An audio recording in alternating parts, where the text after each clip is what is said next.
Salam sejahtera untuk kita semua. Pelajaran Sekolah Sahabat dengan tema utama Kejadian. Pelajaran kedua, Kejatuhan. Minggu 3 April, Ular. Bacalah Kejadian 3 ayat 1, 2 Korintus 11 ayat 3, dan Wahyu 12 ayat 7-9. Siapakah ular itu dan bagaimanakah dia menipu Hawa? Pasal 3 ini dimulai dengan kata ular. Sintaksis dari frase tersebut menunjukkan penekanan kata ular adalah kata pertama dari kalimat tersebut. Juga, ular memiliki artikel yang pasti, yang menunjukkan bahwa ini adalah sosok yang terkenal, seolah-olah pembaca sudah mengetahui siapa dia. Dengan demikian, realitas makhluk ini sudah ditegaskan dari kata pertama pasal ini. Tentu saja, Kitab Suci mengidentifikasi ular sebagai musuh Allah dan secara eksplisit menyebut dia iblis dan setan. Demikian pula, di timur dekat kuno, ular itu memersonifikasikan kekuatan jahat. Agar supaya dapat melaksanakan pekerjaannya tanpa kelihatan, setan telah memilih menggunakan ular sebagai alatnya, satu alat yang tersembunyi yang telah disesuaikan dengan usaha penipuannya. Pada waktu itu, ular adalah salah seekor makhluk yang paling cerdik dan paling indah di bumi ini. Dia mempunyai sayap dan bila mana terbang di udara, ia memberikan satu penampilan yang berkilauan serta memiliki warna keemasan yang indah dan menarik. Kita boleh lihat itu di dalam Alfa dan Omega jilid 1 halaman 48. Ketika berbicara tentang iblis, dalam bentuk apapun dia muncul, Alkitab tidak berbicara tentang metafora belaka. Dalam kitab suci, iblis digambarkan sebagai makhluk literal dan bukan hanya simbol retoris atau prinsip abstrak untuk menggambarkan sisi jahat atau sisi gelap manusia. Ular itu tidak menampilkan dirinya sebagai musuh Tuhan. Sebaliknya, ular mengacu pada firman Tuhan yang dia ulangi dan sepertinya dia dukung. Artinya, sejak awal kita dapat melihat bahwa iblis suka mengutip dari Tuhan dan seperti yang akan kita lihat nanti, bahkan mengutip firman Tuhan itu sendiri. Perhatikan juga bahwa ular tidak langsung membantah wanita itu, tetapi dia mengajukan pertanyaan yang menyiratkan bahwa dia percaya pada apa yang Tuhan telah katakan kepada mereka. Bagaimanapun dia bertanya, tentulah Allah berfirman. Jadi, bahkan dari awal kita bisa melihat betapa licik dan culasnya makhluk ini. Dan seperti yang akan kita lihat, dia juga berhasil. Jika iblis mampu menipu Hawa yang tidak berdosa di Eden, seberapa rentan kita? Apakah pertahanan terbaik kita melawan tipuannya? Pelajaran yang bisa kita dapatkan pada saat ini.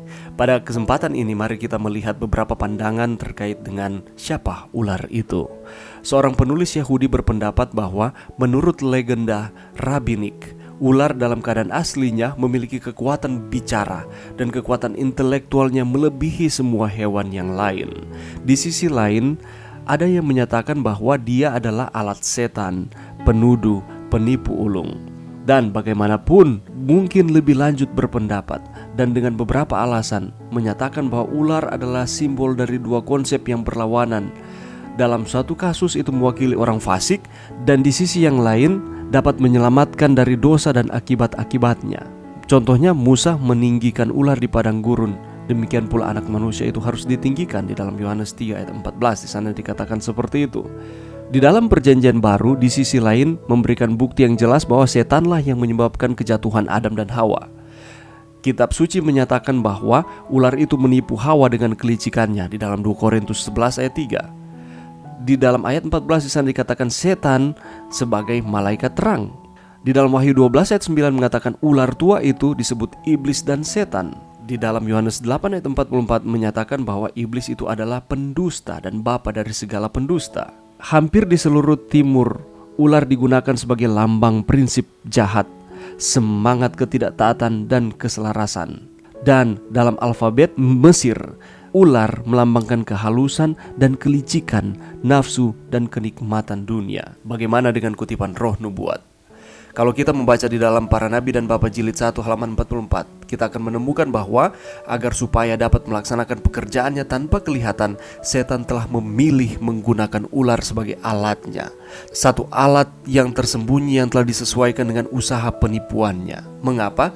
Karena pada waktu itu ular adalah salah seekor makhluk yang paling cerdik dan paling indah di bumi. Dia mempunyai sayap dan bila mana terbang di udara, ia memberikan satu penampilan yang berkilauan serta memiliki warna keemasan yang indah dan menarik.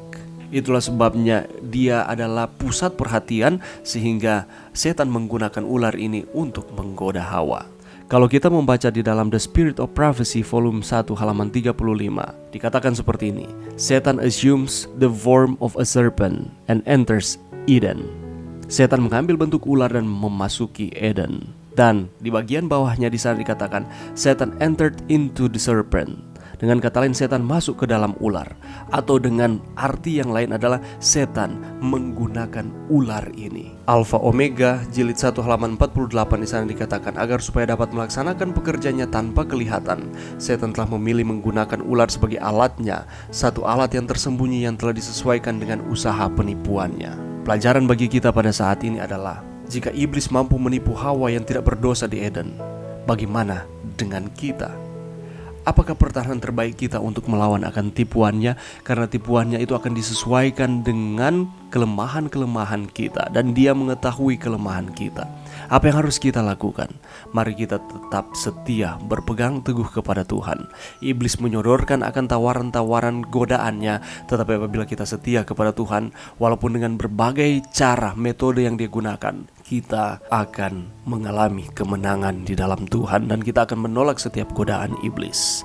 Mari kita tetap berpegang teguh kepada Tuhan. Mari berdoa. Terima kasih Tuhan atas firman-Mu pada saat ini. Bantu kami Tuhan untuk kami terus setia kepada Tuhan di tengah-tengah tantangan kehidupan ini. Ada banyak godaan, tetapi kami mau untuk terus berpegang teguh hanya kepada-Mu ya Allah. Ini doa kami di dalam nama Yesus. Amin.